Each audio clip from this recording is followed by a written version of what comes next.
Summer Teacher 7, Mr. Berry here. Today we're going to be looking at some of my favorite features found within Google Docs. And some of these features can also be found in Microsoft Word as well. So any skills that you learn in this lesson can be transferred over to Microsoft Word as well. One of the features I really enjoy is Microsoft's and also Google Docs' ability to use what's called voice typing. I'll show you where to find that within Google Docs and how it's actually used. Basically, it's where you turn it on, and once you turn it on, anything that you say, even if you say something by accident, it will type those words in. So you have to be careful of background noises and what you say during voice typing sessions. Another feature that I enjoy is being able to insert word art. So I'll show you where that word art is found, and I'll also show you how to another feature, which is inserting tables and how to actually edit and format tables to be the way that you want them to be. So let's take a look at these features, you and I. Come on.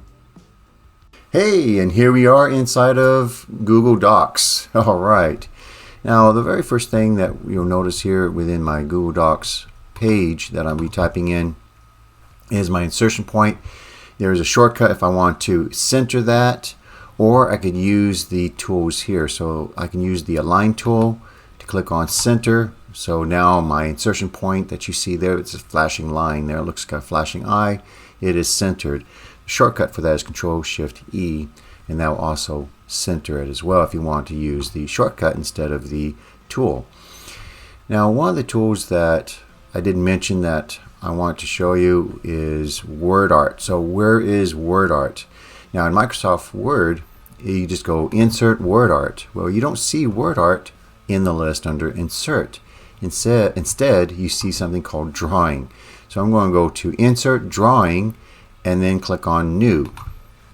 And now this new window opens up, and I still don't see word art. Word art's not shown there, but if I go to actions, there's word art. So now you know how to find word art even inside of Google Docs. Click on it, and let's type in January. But let's see here, January. There we go. And if you're happy with that, you hit enter, and that puts in the word art version of January. Now notice that I can drag this around by dragging on any letter, and you simply hold down the mouse clicker and move it where you want it to be. So I'm just simply moving it up so it's higher on our screen, so you can see it easier with the tools. Now these tools that I can use, you notice I have, of course, the undo, redo, also the paint format, and many others that are here. The ones I'm going to use most would be the color. So let's say I want to change the color of January. Just simply click on the fill color and choose a new color. So I'm going to choose a deeper, darker there color, and I'm going to choose dark cornflower blue number 1. There we are. And next is the border color. It's black right now, but if I wanted to, I could change that. And then the border weight. A higher number means it's thicker. So I'm going to choose 3. There we go. That makes it stand out a little bit more. And then you'll notice right over here, I have my font selection. And which font do I want to use? Well, I'm going to choose Lobster. Now, if you don't see Lobster under recent, you notice if you scroll down this long list, you actually will find Lobster down on the list. So I'm going to choose Lobster, and isn't that beautiful? There we are. Now, if I wanted to, I could go in and change the angle. So notice how I can twist this around to any angle that I want it to be.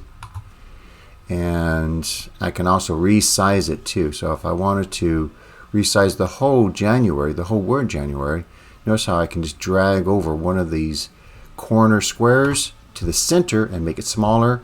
If I pull it out, it makes it larger. So let's say that I'm happy with that. Click on Save and Close. It's the button up in the upper right hand corner. There we are. Now I have the word January.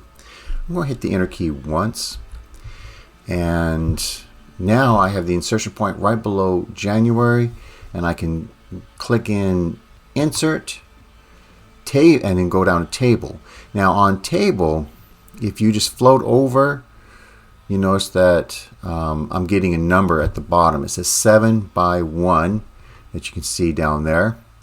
And so I want 7 across because there's 7 days in a week. And I can go down. So let's go down to 5 there for this one here.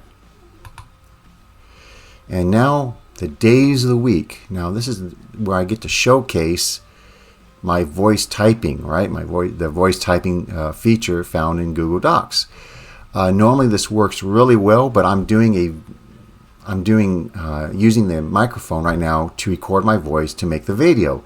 So will it do both at the same time? That's a question. So let's click on Tools and click on Voice Typing.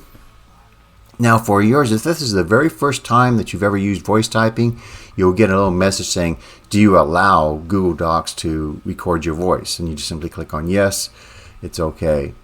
All right, now right here, notice it says click to speak. So I'm going to click on it and I'm going to type or say the days of the week. Sunday, Monday, Tuesday, Wednesday, Thursday, Friday, Saturday. Okay, now notice that it's not red anymore. That's because I clicked it and I turned off the voice typing because I don't want it to be typing all of the script of the whole video here onto my January calendar. That wouldn't be nice. So you can turn it off simply by clicking on it, and it did work. So it was recording my voice for the video as well as recording the voice for Google Docs at the same time. So that's really nice that you can do two things at once there with the same microphone. All right, now notice how when I said Sunday and then it flipped over to the next square or the next cell. How did it do that? Well, I did type, or I tapped the tab key once. So every time you tap the tab key, the insertion point will jump ahead to the next cell. So now notice where my insertion point is right now. It's right behind Saturday. If I want my insertion point to be down here, I'm going to hit the tab key and it jumps down to the next cell, which is right here. Let's go down to the next one. I'm going to hit tab again, and now I'm below Wednesday. So now Wednesday has the insertion point there below it on the cell on the row below it there. All right, now I'm just going to type in 1 there because that's the very first day there, and then go tab 2, tab 3, tab 4, tab 5, tab 6, tab 7, tab 8, tab 9, tab 10, tab 11, tab 12, tab 13. Whoops, I said 13, didn't I? 13, tab 14, tab 15, tab 16, tab 17, tab 18, tab 19, tab 20, tab 21, tab 22, tab 23, tab 24, tab 25. Now check this out. When I hit the tab key again, it automatically puts in another row for me. That's what we need for January, is another row. 26, tab 27, tab 28, tab 29, tab 30, and tab 31.